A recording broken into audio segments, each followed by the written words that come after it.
Bueno, continuamos esta peregrinaxe iniciada esta tarde en Pontevedra e que nos levou de paso por Santiago e agora imos cara a Cabana de Bergantiños da man destas dúas persoas que nos acompañan hoxe, Manuel Lestón e Francisco Vidal. Manuel Lestón, licenciado en Xeografía e Historia pola Universidade de Santiago de Compostela coa especialidade de Prehistoria e Arqueoloxía, e por outro lado Francisco Vidal, que é arquitecto, e ambos os dous estiveron e están traballando nos últimos tempos, se non me equivoco, na intervención no dolmen de Dombate. Por lo tanto, deixolle a palabra xa, doulle as gracias, igual que aos anteriores participantes, por aceptar a invitación do comité organizador e tamén do Concello de Boiro. Por lo tanto, últimas intervencións arqueolóxicas e arquitectónicas no ámbito do dolmen de Dombate. Cando queirades, moitas gracias. Boas tardes a todos.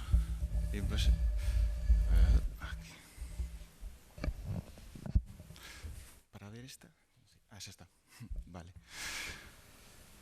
Ben, imos empezar falando sobre o Dombate, o arqueoloxía, e despois falaremos sobre o que é a intervención arquitectónica xa no que se está facendo agora no que é o dolme. Ben, imos facer empezar facendo un pouco un resumo das intervencións que se levan feito no dolmen de Dombate desde os seus inicios, aínda que despois me centrarei sobre todo nos traballos que se fixeron nos últimos anos e nos que xa estuven eu máis directamente vinculado. Ben, o dolmen de Dombate, imagínome que xo conocedes, casi todos, ou todos, é un dos exemplos máis monumentais do megalitismo galego. É un dolmen de cámara e corredor, de cámara diferenciado con respecto ao corredor, de corredor de 3 tramos, e representa a tipoloxía da arquitectura máis monumental que temos. Na actualidade, os terreos onde están o dolmen de Dombate son propiedade da Diputación Provincial da Coruña, que mercou os terreos no ano 1975. Dende aquel momento, hasta o ano 1987, que se comenzaron as primeiras excavacións arqueolóxicas, a visión que tiñamos de Dombate era algo como que vemos agora na pantalla, non? Era o visible era sobre todo a cámara no medio dun pinar, e o elemento máis visible era a arquitectura do dolmen. Esta é unha fotografía despois do ano 1987. A pesar de que está en terreos da propiedade da Diputación da Coruña, que é a que está promovendo e financiando todas as actividades que se están levando a cabo nos últimos anos, debe indicarse que a excavación arqueolóxica, a primeira excavación arqueolóxica que se realiza no monumento, realízase a través da iniciativa de José María Bello Diéguez, o actual director do Museo Arqueolóxico de Coruña, e neste caso é unha iniciativa individual, non é algo que surda directamente da Diputación. É unha iniciativa deste arqueólogo que está enmarcado dentro dun proxecto de investigación máis amplo, que é o estudio do megalitismo da bacía do Río Grande, e como comezo dese proxecto se plantexa a excavación do monumento máis senlleiro, e que sería o dolmen de Dombate. Escávase nos anos 1987, 88 e 89, escávase a totalidade da cámara e corredor de Dombate, a maior parte do túmulo, e nesas 3 intervencións, nesas 3 campañas, se recopila a información, a maior parte da información que temos nestes momentos sobre Dombate. O que coñecemos nestes momentos de Dombate funerario obedece ás investigacións dese momento. Ben, como consecuencia desas excavacións, se descubren o rexistro arqueolóxico, a parte de documentarse todo o período de vida útil do monumento e fases de utilización, modos de utilización, rexistro de elementos materiales e demais, aparece un elemento que se sabía que podría aparecer, pero non se tiña atestiguado hasta ese momento, que era a presencia de restos de pinturas no interior de cámara e corredor. Se coñecía xa de antes restos de pintura noutros monumentos da zona. Sin ir máis lonxe, a 10 km dali hai outro dolmen, que é o de Pedra Cuberta, escavado desde a década dos anos 30 por o casal Leisner, e que ten restos de pintura. Entonces, era bastante probable que neste tamén podesen sair restos.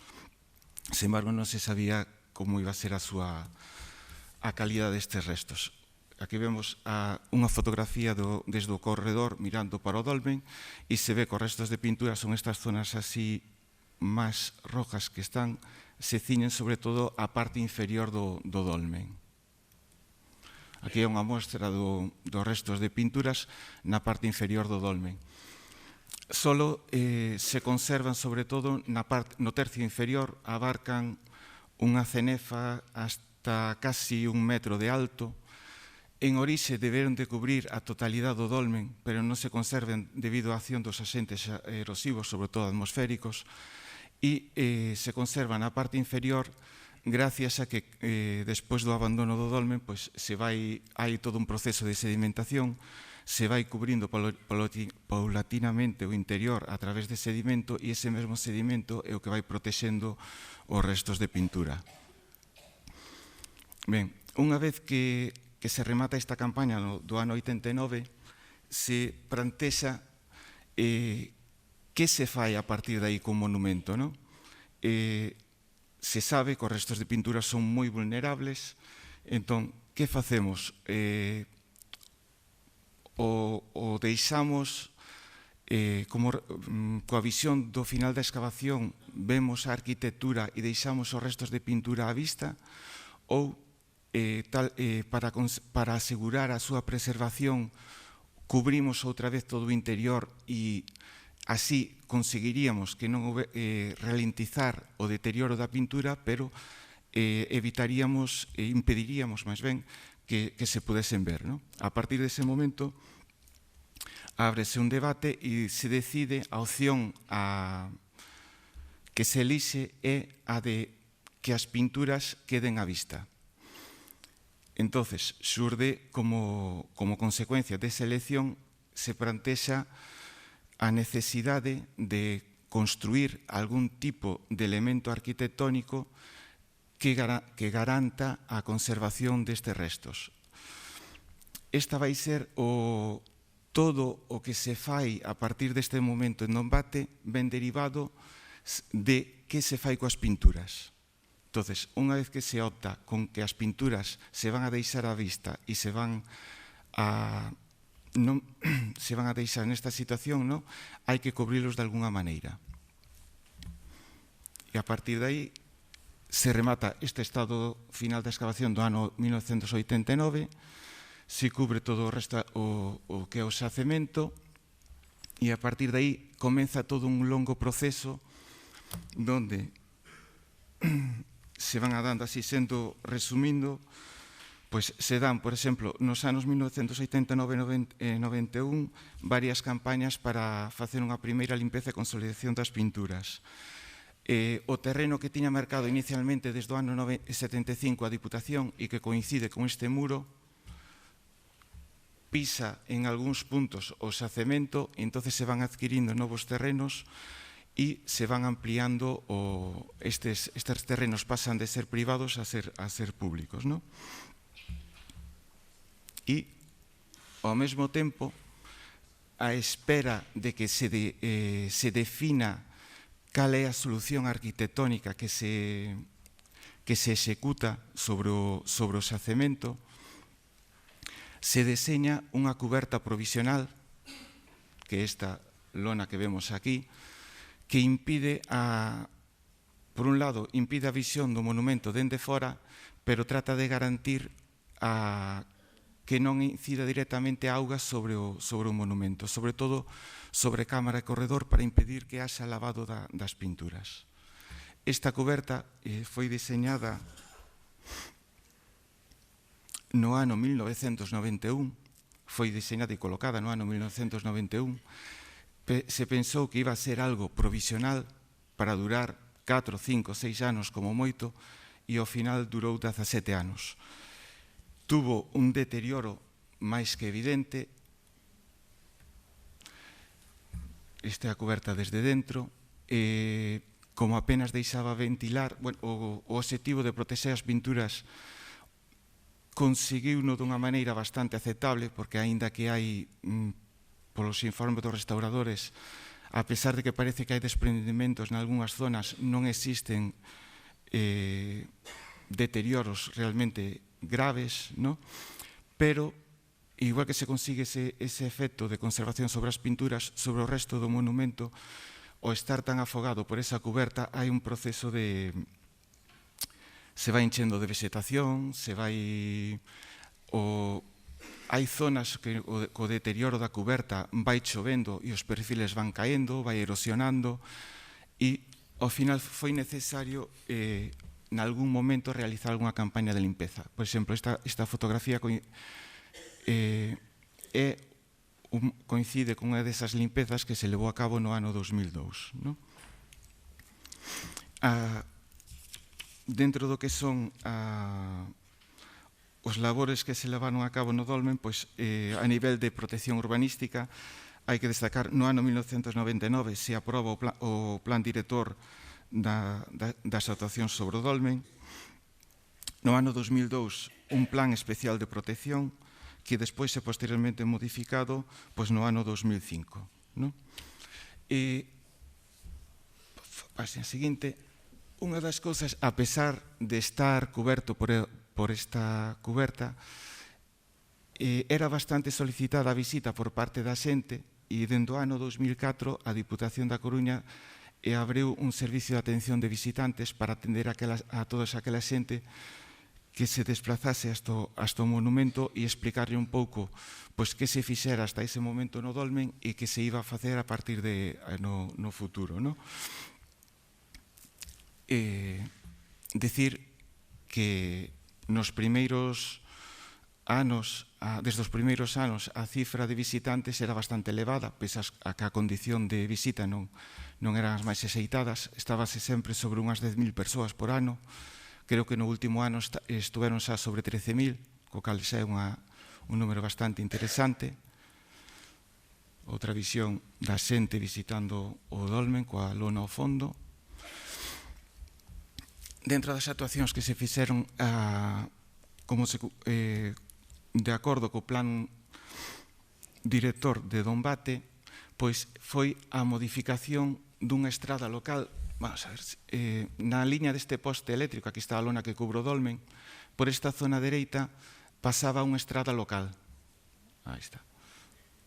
Esta estrada local que pasaba demasiado cerca do Dolmen, o que se fixo foi desviala toda por este lado e se adquiriron todos estes terreos, se adquiriu máis terreo aquí na zona frontal e se construiu un aparcadoiro aquí neste lado.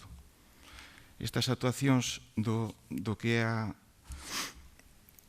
a modificación da estrada, xa estamos nos anos 2006-2007. Outra imaxe, estrada antigua, trazado de estrada nova. Aparcadoiro, e isto xa co muro de peche e a estrada antigua que xa é historia.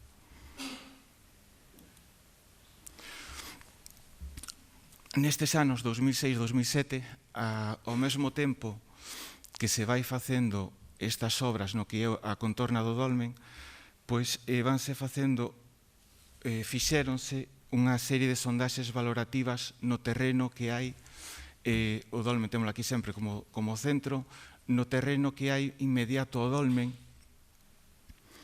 para valorar a potencialidade da zona, para saber se nesa zona só temos un dolmen, o sea, un xacemento de carácter funerario, ou se pudese existir algún outro tipo de xacemento asociado ao dolmen.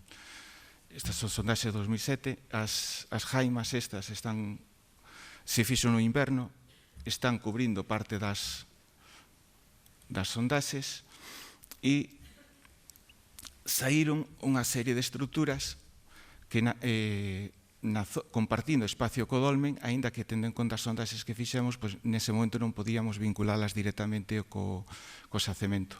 Aquí temos unha gavia longitudinal, esta parte está excavada, esta parte está sin excavar a nivel de substrato. Temos outra gavia que nos coincide na esquina dunha sondaxe que estaría nesta zona, e esta zona de aquí de Sabre é un dos recheos da gavia. A anterior tirámola por esta zona. Aquí temos dúas fosas excavadas no Sabre. Esta, que era máis grande, tiña restos dunha lareira no interior, con un canto rodado cheo de carbóns, e había cerámica, restos dun fragmento fragmentos dun cacharro liso que en principio parece que podría ser ascribible ao bronce. E esta imaxe sírvenos moi ben para ver unha das cousas que nos sucede no contorno do dolme. O dolme de Dombate, se vos fixades nas fotos, casi sempre hai algunha casa cerca. Estamos no medio da agra, da zona máis fértil da aldea. É unha zona moi antropizada, é unha zona na que se veñen realizado cultivos no que é a contorna dende sempre. Temos un solo que ten unha potencia normal que oscila entre os 30 e os 40 centímetros. É raro que atopemos algún sitio onde supere os 40.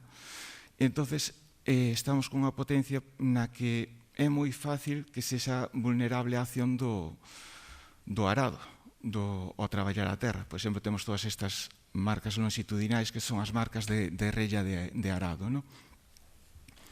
Estas estruturas. E estas son as estruturas máis interesantes que saíron nese momento. Dicir que nestas sondaxes tamén apareceu un material arqueolóxico, sobre todo apareceu algo de industria lítica, pero sobre todo cerámica, pero como consecuencia do que dicía antes, do que son os traballos agrícolas, sempre se corresponde con fragmentos de moi pequeno tamaño e moi rodados. Isto sería aparcadoiro, estrada, zona na que está o dolmen, e toda a serie de sondaxes que se foron facendo na contorna do dolmen.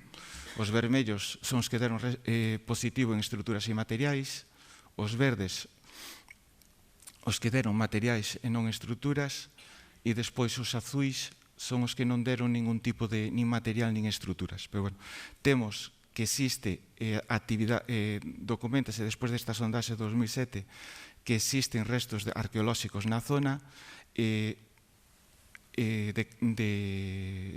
prehistóricos en moitos dos casos, pero faltanos vinculalos co dolmen. Estamos a unha distancia, as sondaxes se fixeron a unha certa distancia con respecto ao dolmen, entonces non temos unha vinculación clara con el.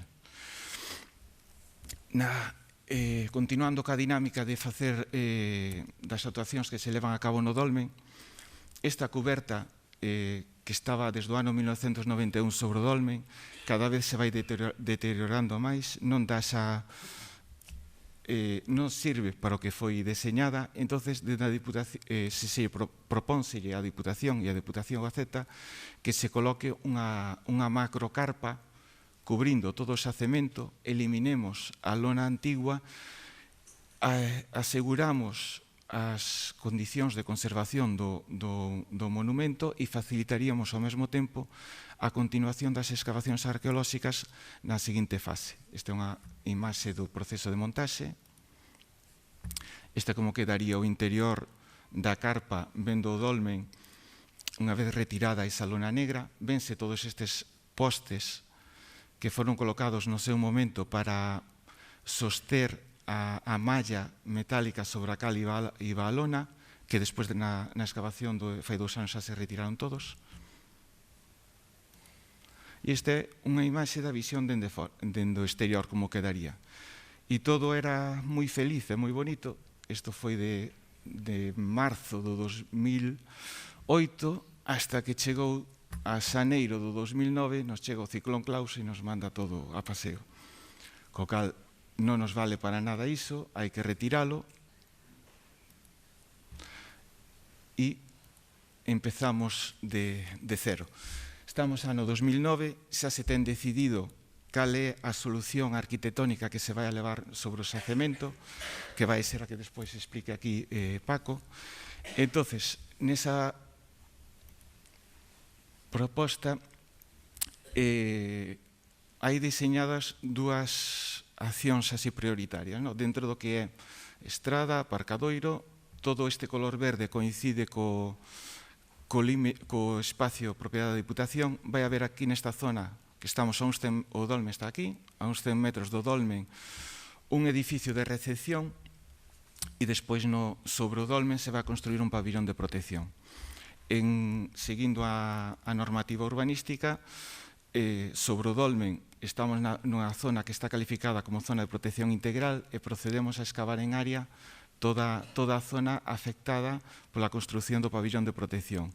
Mentres que na zona na que vai ir o centro de recepción de visitantes, que estamos a uns 100 metros aproximadamente ao leste do dolmen, o que se ten pensado ao principio é facer simplemente unha serie de sondaxes.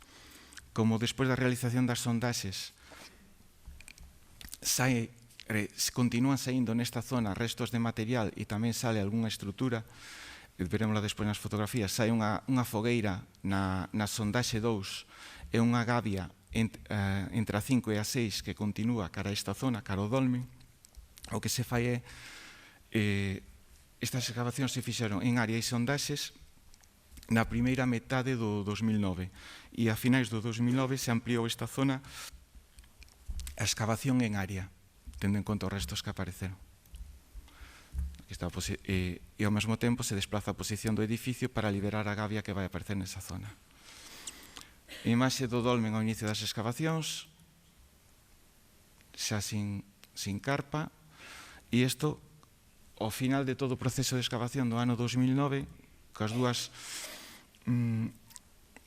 zonas excavadas, sería a situación das estruturas que nos aparecen. Aquí unha fogueira, unha gavia que vai cara a este lado, esta é a posición do que sería o túmulo do dolmen, e temos varias gavias, o que chamamos nós gavia 1, que sería a gavia grande, gavia 2, que a que está na parte de atrás do túmulo de Dombate, e gavia 3, que é unha semicircular que hai nesta zona. Ao mesmo tempo sainos as fogueiras, xa falamos da fogueira 1 aquí, temos 3 fogueiras, nesta posición a 2, a 3, a 4 nesta zona, e despois hai aquí unha estrutura que non sabemos o que é, que aparece aquí neste lado. Isto sería dicir que a diferencia das excavacións levadas a cabo por José María Bello, pois José María Bello comezou a excavación en Dombate como un proxecto de investigación. El decidiu en que partes do monumento excavaba en función das súas necesidades de investigación e tamén despois dependendo do presuposto que tiña, que tamén yo marcaba. Nós, sin embargo, contamos quizás con bastante máis apoio material para realizar a excavación, pero xa non podemos escoller a donde nós queremos excavar. O noso traballo arqueolóxico xa ven derivado de donde se faga a actuación. Por nós, excavaríamos encantados por máis sitio, pero non podemos. Esquema da zona na que vai ir o pabillón de protección do dolmen. Esta línea marcaría o que sería o borde do túmulo e volvemos a ver outra vez as estruturas que aparecen no contorno. Fogueira 2, fogueira 3, fogueira 4, unha estrutura nese e o túmulo e as gavias, 1, 2 e 3. Esta sería xa unha imaxe do final da excavación nosa do ano 2009. Dicir que xa sabíamos desde as excavacións de José María que en Dombate non había un só monumento, había 2. Había un que dende as súas publicacións sempre se definiu como Dombate Antigo, que é un túmulo de pequeno tamaño, sobre 10 metros de diámetro e 1 metro de alto, que tería unha cámara no interior poligonal simple, anterior ou de inicios do cuarto milenio antes de Cristo, ou máis antiga, e sobre ela se construiu o que agora conocemos, o que é Dombate recente, coa súa cámara grande, e o túmulo coa súa coiraza de protección. que este realmente, o Dombate recente, era o que conocíamos de toda a vida. O Dombate antigo estaba oculto, non? Imaxe dende outro lado, volvemos a ver as gabias. Imos ver que hai zonas... Aquí mellor. Hai zonas nas que no que é o límite do túmulo falta a coiraza, non hai un límite definido, como por exemplo só vemos aquí en primeiro plano, e isto é debido por algo que xa comentaba ao principio, da intensidade das labores agrícolas. Coincidindo con esta línea de aquí, esta era a zona na que iba o muro de peche da Diputación, dende esta zona cara aquí hai 1 metro, e isto foi nos últimos 40 anos e seguramente bastante máis terreno de cultivo, co cal o arado se comeu toda esta zona. Conservamos sobre todo coiraza na parte inferior do túmulo, seguramente debido, ou posiblemente debido ao proceso de protección que se dá como o túmulo é un montículo. Por gravedade a terra sempre tende a depositarse nas partes máis altas e estenderse cara abaixo. Desde o momento de abandono do túmulo, pois, o sedimento que hai depositado nestas zonas inferiores da coiraza, ao mellor chegaba en algún punto a 50 centímetros. Si no caso de que haxe algún tipo de actividade de traballo sobre o túmulo, pois esta potencia de sedimento protexe o nivel de coiraza, co cal é máis fácil que se nos conserve. A partir desta cota para a parte superior, a terra, o nivel de sedimento que había sobre a coiraza era moito menor, non chegaba en algúns puntos a 10 centímetros, por exemplo, vémoslo aquí que está casi a ras. Entonces, hai unha liña, a partir da cal para arriba, as manchas de coiraza son puntuais, son pequenas sillas sobre o túmulo, esta zona de aquí, esta zona de aquí, esta zona de aquí, detrás desta pedra outra vez, non? Dá a sensación de que a coiraza en orixe debeu de cubrir a totalidade do túmulo, polo menos na parte frontal. O acceso ao dolmen sería nesta zona, e dá a sensación de que nesta parte frontal a coiraza cubreu a totalidade do túmulo. Non creo que sucedese xa o mesmo na parte posterior, porque curiosamente non temos ningún tipo de estas manchas de coiraza, non as temos. E as labores agrícolas nesta zona foron máis potentes e xa nos levaron hasta a base do túmulo. Neste perfil tamén vemos aquí ao fondo o proceso construtivo de Dombate de maneira moi clara. Esta mancha amarela é o xabre que é resultado da apertura dos buratos para implantar os chantos, e aquí estaría o túmulo de Dombate recente. Outra visión dende atrás. Estas banquetas, Gavia 1, que é a que nos vai cara á zona da entrada, Gavia 2 e Gavia 3. Despois volveremos a velo noutras imaxes. A nosa interpretación destas gavias é que o terreno nesta zona, aínda que ten unha pendente moi suave dende o noroeste ao sueste, si nos 45 metros que ten, por exemplo, aquí a excavación, si é unha pendente apreciable. O dolmen está situado nunha zona topográficamente bastante baixa. Temos un regato moi cerca. Esta é unha zona que nos invernos ten moitísima humedade. De feito, na gavia, cando se excavou no centro de recepción, se nos inundaba. Nos brotaba unha fonte aí e inundábasenos cada 2 por 3. Tendo en conta esas circunstancias, tendemos a interpretar esta gavia como unha posible zanxa de drenaxe, que o que fixese fose un pouco impedir a circulación de augas superficiais cara a esta zona na que está o monumento. Ou nos baseamos no que comentábamos antes, nesa situación de humedade que se ve aí, e que despois o interior da cámara está lixeiramente máis baixo que toda esta zona. E incluso dende que se excavou no ano 1989, se está vendo que todos os invernos brota por capilaridade, a auga sube desde o substrato cara ao interior. Non é que suba moitísimo, pero si se nota auga nesa zona. Entón, esta é a interpretación desta zanxa. Esta outra, que é de pequenas dimensións, creemos que pode ser algún tipo de delimitación dun espacio con maior importancia. De feito, temos aquí unha fogueira que está a medio camiño entre a zanxa e a base do túmulo. As outras fogueiras temos unha aquí e a outra aquí mesmo, aquí neste lado, non? E despois a Gavia 1, que é de maiores dimensións, se fixo máis adiante un estudio de xeorradar e parece que nos delimita un asentamento que se estende cara a zona leste de Dombate e seguramente posterior, sin maiores detalles nestes momentos, posterior ao que sería o peche de Dombate. Nos baseamos para iso no trazado. No que podemos delimitalo hasta estes momentos, temos un semicírculo de 280 metros de diámetro. Non o temos cerrado por completo, o veremos despois máis adiante noutras diapos.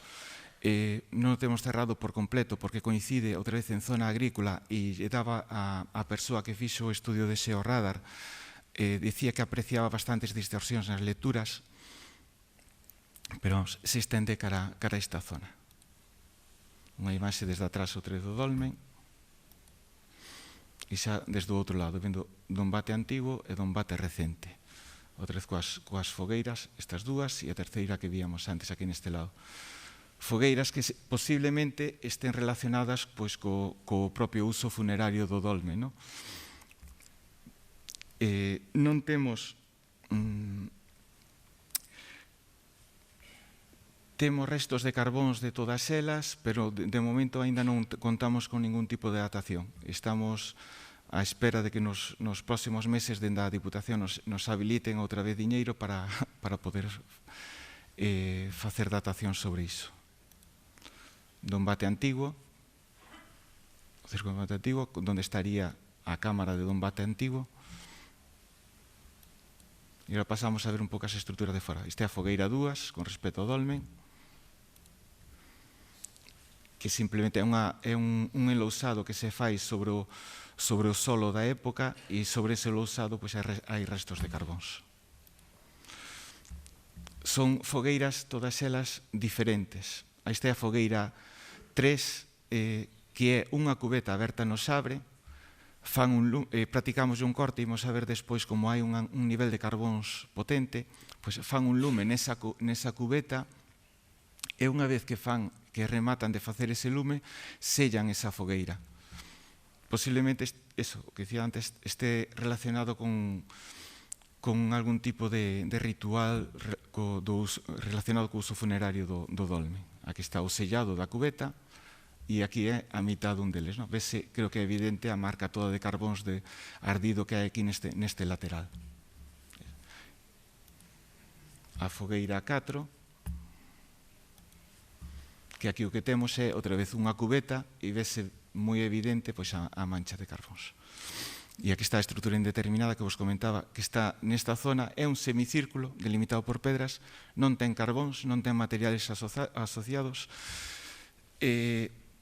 debería ter, é prehistórico, pero non sabemos interpretala. Resulta-nos curioso, sin con isto tampouco de como se dice, querer ser tendencioso sobre a súa antigüedade, a alineación que marca con respecto ao que son as posicións da Cámara de Dombate antigo e a Cámara de Dombate recente. Está un pouco nesa liña, seguindo ese eixo.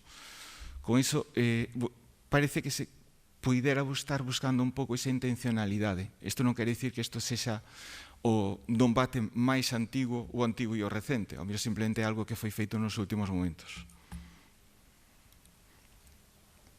Que esta sería a fotografía dende arriba.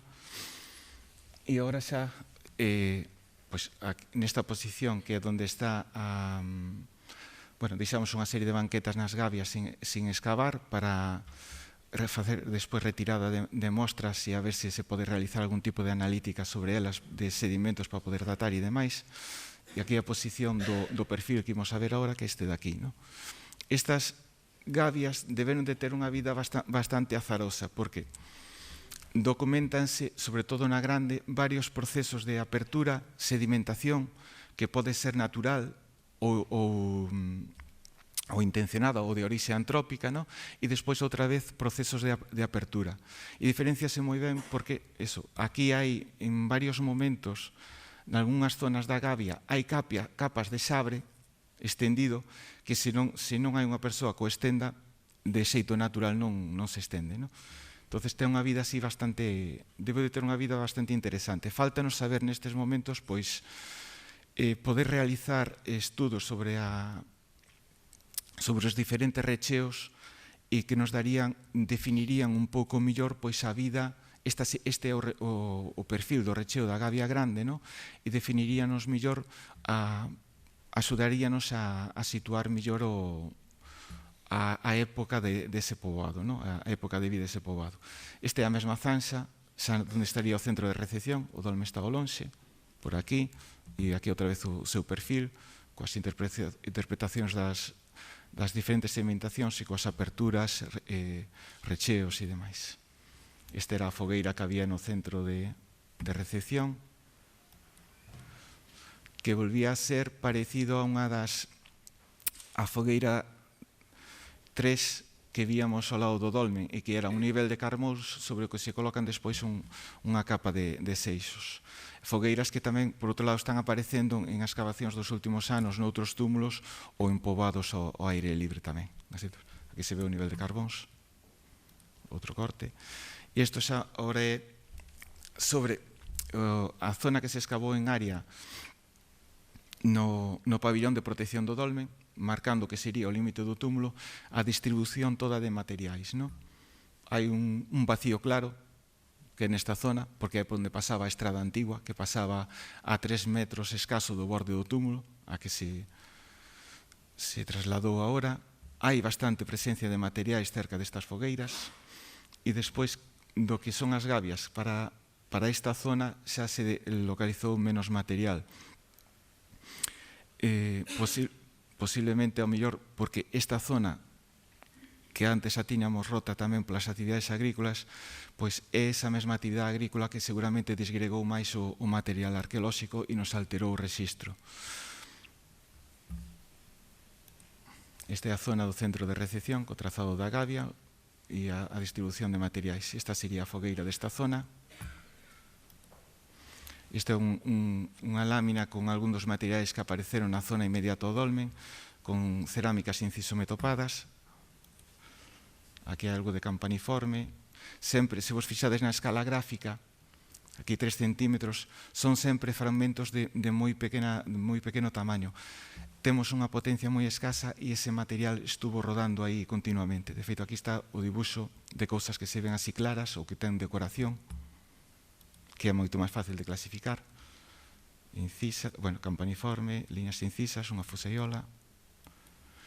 E este cacharrito apareceunos donde ahora está proxectado, donde se está construindo o centro de recepción, no fondo da zanxa, e está vinculado ao que temos, ao que registramos nesa zona como a segunda apertura. E parece un cacharro xa moi evolucionado, seguramente é bronce final, ferro 1, algo por eses períodos, máis ou menos. Non se lle notan marcas de torno, a superficie lisa e solamente se lle ven marcas de espatulado e ter contacto co lume. E estaba estampado roto no fondo da zanxa. Bueno, para rematar, tendo en conta que tiñamos localizado esa zanxa grande nesas dúas zonas, propuxemos a Diputación a realización dun estudio de xeorradar que realizou aquí Manuel Pereira. Se foi paseando co carricoche por toda a aldea de Borneiro, falando cos veciños e demais. Houve moi boa colaboración coa xente e conseguimos definir bastante ben. Isto sería sobre a fotografía aérea do Sixpac, o aparcadoiro, a estrada actual. Esta era a posición na que estaba a carpa antes da destrucción co Claus, ou sea, onde está o dolmen, no? E aquí temos o trazado de toda esa zanxa grande. As zonas que ten de azul intenso son as que coinciden coa posición da nosa excavación. As vermellas son as que ten clarísimo que non hai duda sobre o trazado da Zanxa, e as amarelas son nas que hai un alto grado de posibilidade de que a Zanxa tamén continúe por esta zona, e continúa co trazado. A partir de aquí foi incapaz, algo que se avanzaba antes, incapaz de facer unha proposta de límite da Zanxa, porque dicía que nesta zona atopaba moitas alteracións debidas a cultivo e había que facer outro estudio dese estilo. Pode ser simplemente debido a esas alteracións ou que este trazado, pois, ao mellor nos fai algún quiebro por esta zona e delimita outro tipo de espacio.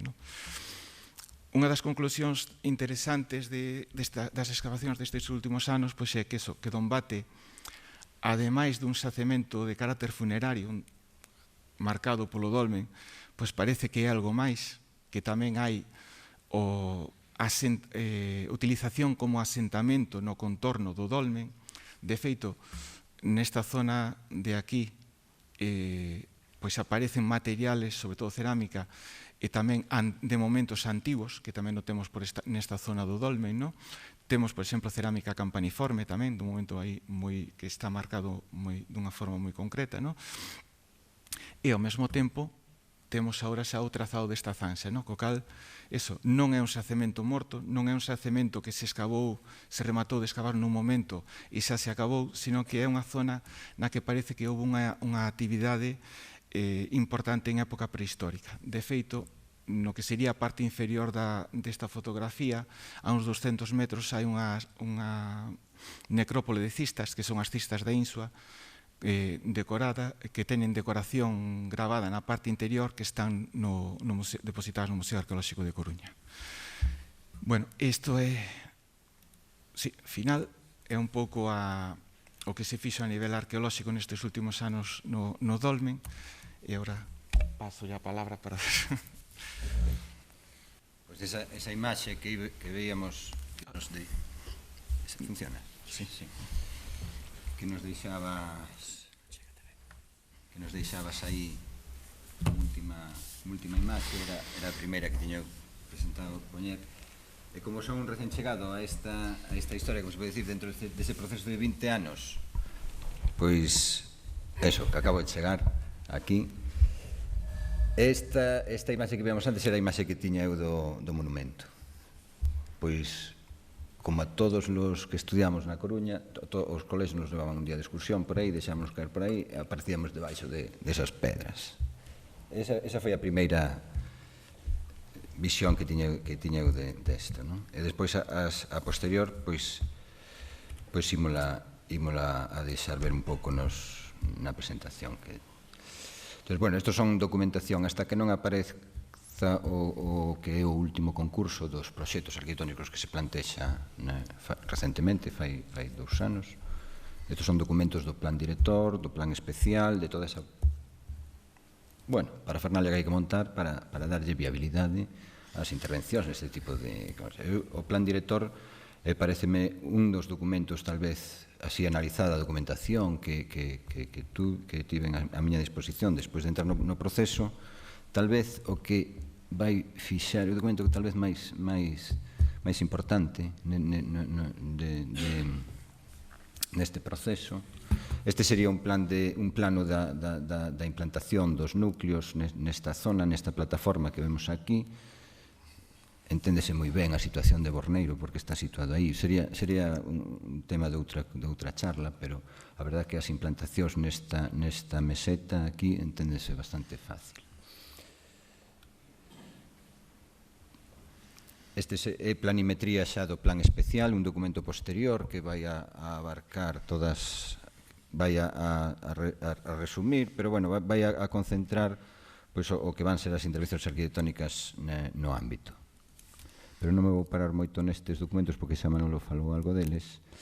Este sería as primeiras arquitecturas que empezan a rodear o monumento. As primeiras intervencións, digamos, pois facer un muro sempre é un tema delicado, é un tema de establecer límites, establecer barreiras.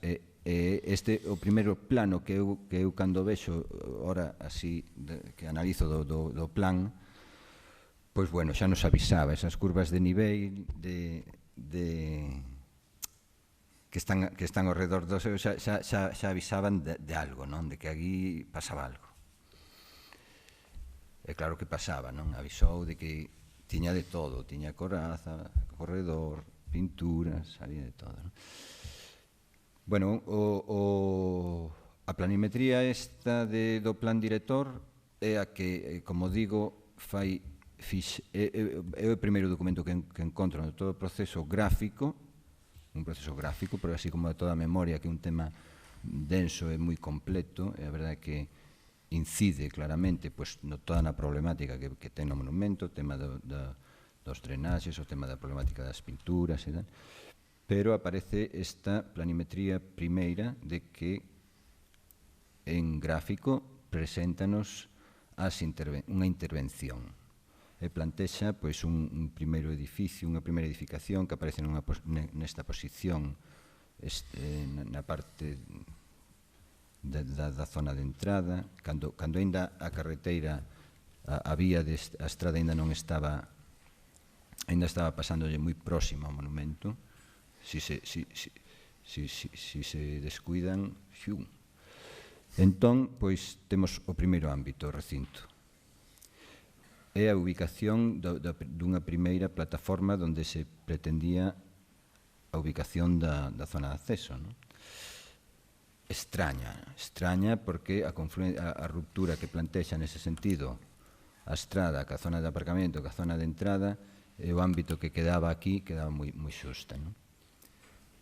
Vou apurar un pouco porque son planimetrías, como digo, bueno, pois esos primeiros planos que aparecen formalizados, pois xa avanzan un pouco o tema do acceso, de control, plantexan unha especie de construción tipo pabellón con unha rótula, unha charnela que incide nunha especie de composición simétrica e que pretende desde este punto pois abarcar a visión do que é o propio monumento. Bueno, máis arquitecturas que llevan aparecendo, a veces introdúcese tamén no seu interior, nas tripas e aparecen estruturas de reforzo, estruturas que se plantexan nun momento para realizar pois a posibilidade de achegarse a él e ver no seu interior. E a cuberta. E a cuberta no plan director avanza unha formalización e atrévese xa a resolver e a plantexar unha formalización. É un esquema, é un primeiro achegamento o tema de resolver simplemente pois eso que tiña que resolver esa cuberta que aparecía das lonas de protección, é dicir, realmente o que se plantexaba neste momento, polo que se ve aí, é simplemente un tema de escorrentía de aguas pluviais, con unha formalización que recorda a formalización do centro. É dicir, é importante a formalización do focal, sempre vai ser unha constante en todas as propostas que vamos ver.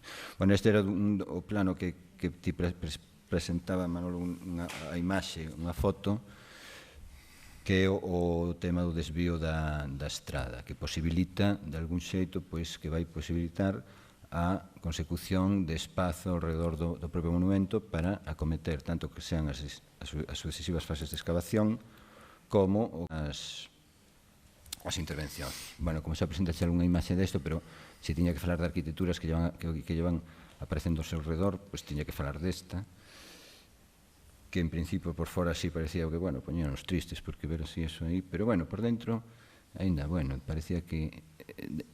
Eu gustoume ver estas fotos, cando estábamos plantexándonos o segundo concurso, a min gustábame ver estas fotos, porque parece que podías estar xa vendo cousas, e ver efectos, texturas, a luz importante, como ten que entrar no edificio e arquitecturas interiores que antes víamos esquematizadas nos planos, pero é que aparecen aí a madeira como se adapta a posibilidade de adaptarse a esas irregularidades da textura da pedra e poder solucionar en algún momento da vida. Como non coñezo este momento do monumento, non quero incidir moito nesto, pero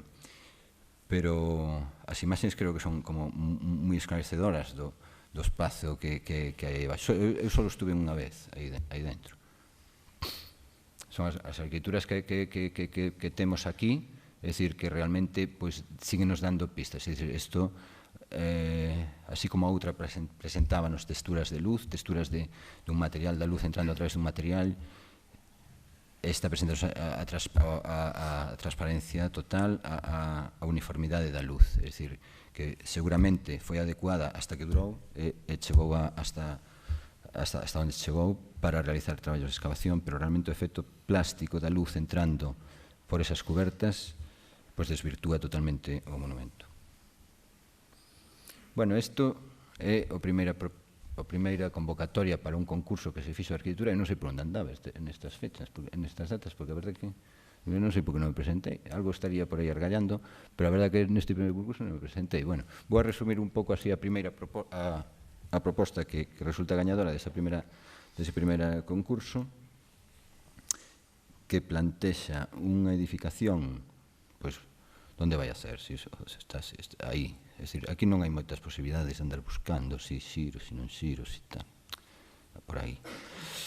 E a edificación en Charnela que xa insinuaba o plan director.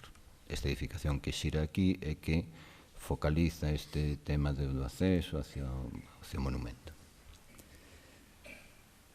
Bueno, pois isto desarrollase logo un proxecto executivo que eu non teño moita documentación deste proxecto, pero sí teño 2 ou 3 planos que quería comentar. Porque aquí é onde se vai a paralizar un pouco o proceso de seguimento con a proposta gañadora do primeiro concurso. E, bueno, non vou entrar a valorarla moito, pero sí aparecen conflitos. Aparecen conflitos no seu desarrollo. Primeiro, eu nunca entendín o tema do recreación dunha especie de falso túmulo que víamos na imaxe anterior, nesta sección pequena, a idea de conseguir como unha recreación dun falso túmulo, facendo como unha especie de recreación ou guiño ao túmulo do propio monumento. E empezar a subir desde unha posición elevada. Empezar a baixar desde unha posición elevada para facer os recorridos outra vez del. É unha cousa que nunca me quedou clara. A verdade que repasando así a primeira proposta, porque cando presentome na segunda fase non, é unha cousa que non me quedou clara, pero así como non me quedaba así como moi extraño todo este tema de aquí. É dicir, ter aí os aseos, os aí, é dicir, ter nun eixo que hai aquí casi máxico, ter un aseo, non sei. Bueno, en fin. Bueno, pois este proxecto tamén pola parte constructiva presenta serios dificultades para concretarse, porque así como no plan director queda moi claro, a verdade que se se fai unha lectura así detida da súa documentación, como decía antes, queda clarísimo que hai que acometer unha serie de medidas de protección de escorrentías, tanto superficiais como tratar de mellorar as condicións higrotérmicas dese espacio interior, se se fai a intervención da cuberta, e mellorar a posibilidade de que ese nivel freático que está aí rozando o límite do chan da cámara, poder controlalo. Entón, con unha solución pois como esta, difícil. E menos con unha solución na que se plantexaba pois un muro cortina, un vidrio de 10 metros de alto, porque o pabellón este chegaba hasta os 10 metros, con unha cuberta, pois, bueno, delicada de espesor, e no que realmente as condicións de asoleo ou de iluminación directa desde o casi hasta o poñente, porque aínda que o pabellón xira, o sol na fachada de nacente iba dar moito, non? E todo este tema cristalado aquí, bueno, había que baixalo logo por dentro, con outros tinglaos, claro, con instalacións e tal. Bueno, non vou a seguir valorando eso. Ese proxecto surxe, ten problemas na súa tramitación, non consigue os vistos de patrimonio, tal, entonces se convoca o segundo concurso, E aquí empezo a, bueno, con pouco tempo, porque a verdade plantéxano pois nunhas, me parece que salen as bases nunha temporada de vacacións de Semana Santa, co cual suele ser bastante habitual nas administracións que sacan os concursos de arquitectura cando eles se van de vacacións, pero bueno, sae con moi pouco prazo. A verdade é que eu chego aquí a nesta segunda fase de concurso analizando así moi por encima a documentación dese plan director que víamos antes e un pouco as propostas que facemos pois son, bueno, facéndolle algún guiño a esa situación do pabellón co plan director e asumindo pois esa posición do centro de interpretación, digamos, como un centro de entrada, como un elemento de entrada aquí nesta posición central. Non acabamos de asumir a situación do aparcamento aquí, pero, bueno, despois vai ser un tema que vai ser casi ineludible, porque a verdade é que andar tirando cousas recén feitas e tal, pois parece que non ten moito xeito. E, bueno, donde sí pasamos moito tempo, dentro do permitido nese corto período de reflexión, pero sí lle dimos moitas voltas e tiñamos moi claro que o edificio do pabellón, o edificio que tiña que cubrir eso, tiña que elaborarse desde unha sección. É dicir, elaborar a sección. E a sección era a que nos iba a dar, de alguna forma, pois a proporción, a escala, a relación esa de altura, de espacio, de que canto nos achegamos ao monumento e canto nos despegamos del. E investiga tamén no propio monumento, é dicir, no propio edificio, pois, o propio edificio investiga no propio monumento esas suxerencias máis poéticas que nos dá, esa condición de apoio casi isostático dunha pedra sobre outra que casi queda flotando sobre o ortostato vertical e a posición dos mesmos. Entonces, pois aparece ese primeiro xesto importante de cubrir o espazo con un elemento que resulte visualmente pesado, flotando sobre casi sin pilares, como está dibujado no esquema ese, que claro, é irrealizable así, aí non aparecen os pilares, pero hai que poñelos despois. Pero sí é verdad que o peso volumétrico e o peso do material que ten visualmente iba a axudar a que conseguir esa sensación de unha cuberta que estuvese casi flotando sobre o monumento. Pero había outros temas que nos preocupaban moito, que era a propia formalización desa cuberta polo seu interior. Este é unha composición que aparece por casualidade nun momento dado, no estudo aparece unha composición adecuada, pero non é a intención primeira, é dicir, o condicionante da malla estrutural é lógica, había que cubrir un espazo que nos daban de 33 por 33, un cuadrado, máis ou menos que podíamos encaixar nunha certa modulación, e tiñamos unha limitación, e se plantexaba unha limitación de altura no seu centro, de limitación de separación ao propio monumento, xa non quedaba máis, aproveitamos todo o que daba para introducir o canto da estrutura, porque os 33 metros de luz só se iban a resolver con ese canto. Entonces o demais iba a resolverse co trazado da propia estrutura e se non a facíamos planeada e formábamos no centro, apoiaba esa sensación de puntualidade, de focalidade hacia o centro. E outro dos requisitos que eu vin desde un principio era que o edificio, no momento que sube ese elemento pesado compositivamente hacia esa posición alta, tiña que ser permeable e tiña que deixarnos seguir vendo outra vez o espacio, o territorio en donde iba a sentarse, é dicir, que non podía ser opaco. Esa opacidade que se plantexaba nesa outra proposta que víamos antes, no que o diedro principal cerraba as visuais ao seu través, pois parecíamos un erro moi fundamental, non, que había que tratar de resolver. Porque eu entendo que a imaxe máis suxerente era das que poñía Manolo ora ao final, onde se ve a configuración volumétrica do túmulo, vale, a configuración volumétrica do túmulo é a súa relación co monumento. é dicir, a propia volumetría do monumento. Entón, vou ir pasando un pouco as imaxes, comentando rápido, porque eu sei que me enrollo moito nesto, porque trato de buscar e recuperar argumentos para seguir un pouco xustificando e resolvendo algunhas dúbidas que ao mellor poidan nos quedar. Bueno, é a luz como un elemento vital para poder contar o que tiñamos que contar. E o control higrotérmico.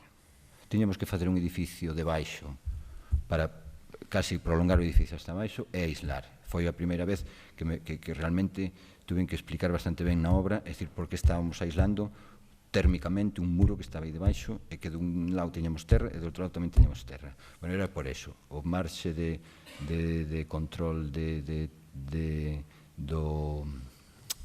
segmento de variación de temperaturas íbamos a alexar e íbamos conseguir as condicións mellores aí no centro, que é do que se trata. A sección constructiva, imaxes do primeiro concurso, os panéis que se presentaron, estudando toda a solución de espeza estrutural, de tal, e os planos de proxecto sí que xa non os vou a contar, porque estos teños preparado para outra clase, noutro xa con que me aguante máis o rollo os estudantes, porque a verdade é que non, o proxecto estudase, e a mí o que me interesa é un pouco concretar algunhas imaxes que temos. Depois o centro de recepción non ten nada, ten casi o mesmo que tiño outro, pero casi un elemento de control de servicios dos aseos, esos aseos que estaban antes ali pegados e no eixo da cámara, pois desplazalos a este edificio. Isto é un pouco un dibuixo, recreacións miñas, casi cómics, que fixen desde para entender, simplemente para entender. Un deles é algo máis que para entender, me parece, para buscar texturas de acabados das interpretacións que se llevan a dar as corazas, os túmulos. Isto empezan a chegar os primeiros elementos á obra, os primeiros elementos estruturais, tardan en chegar, me parece que tanto como as lousas do propio monumento, porque estuvimos esperando por eles e se empezan a traballar en condicións climatolóxicas non moi boas. Son fotos da obra nun momento, aínda quedalle un pouco, é dicir, o efecto da esquerda o dibuixo e o efecto da dereita é xa unha foto real de fai unha semana, máis ou menos. O que non me poden decir é que lles engañei na proposta. É dicir, que os paneis do concurso eu penso que sí que parecense bastante. Na pouco outro día estamos facendo as probas de iluminación, que é un tema que a mí me ten así preocupado, porque estuvimos diseñando unha lámpara, utilizando os LEDs para iluminación, e a min gústame que o edificio, é dicir, que a idea que teño de poder ver o monumento ca luz natural, que é unha idea esa de permeabilidade, de focalidade no centro cos amplificadores de luz natural, e o que máis me preocupa é a luz artificial, porque vai estar moitas horas con esa luz artificial, porque vai estar aberto pois tempo, que a partir das 6 é noite. Preocúpame esa visión. Esa visión quería tamén retorcela un pouco, estruxar hasta o punto en que poida ser suxerente para o propio monumento. Aquí unha visita ao día 20, o día de solsticio de inverno, queríamos confirmar que o sol está neste punto entre medio destes dous pilares. Márcanos a dirección da cámara e a luz está entrando na cámara. Neste momento xa estaba un pouco alto, porque as nubes non nos deixaron facer a foto cando estaba xusto asomando. Entonces se produce que a situación de sombra do nervio de borde está tapando un pouco, pero xusto no nacemento queda iluminada a cámara. E un pouco estas son as probas que estamos facendo ahora de iluminación, de niveis de iluminación. Habría un primeiro nivel que só era iluminar o monumento, un segundo nivel que iluminar xa o conxunto da parte da coraza. E preocúpame moito esa visión exterior. Aquí ainda non están colocadas as lamas de protección da parte superior e vamos a ter ese zócalo iluminado que gustaríanos que non se limitase solo ese proceso de visitas, sino que o propio centro fose un centro vivo e que estuvese aí xente traballando. Gustaríame ver algún neno por aí tomando apuntes, notas e demais. É dicir, ese zócalo vitrio que permítanos atravesar e ver máis alá, que é o que decía a memoria, non ter o límite pechado do propio edificio, sino poder seguir vendo a silueta do túmulo e a silueta do propio monumento.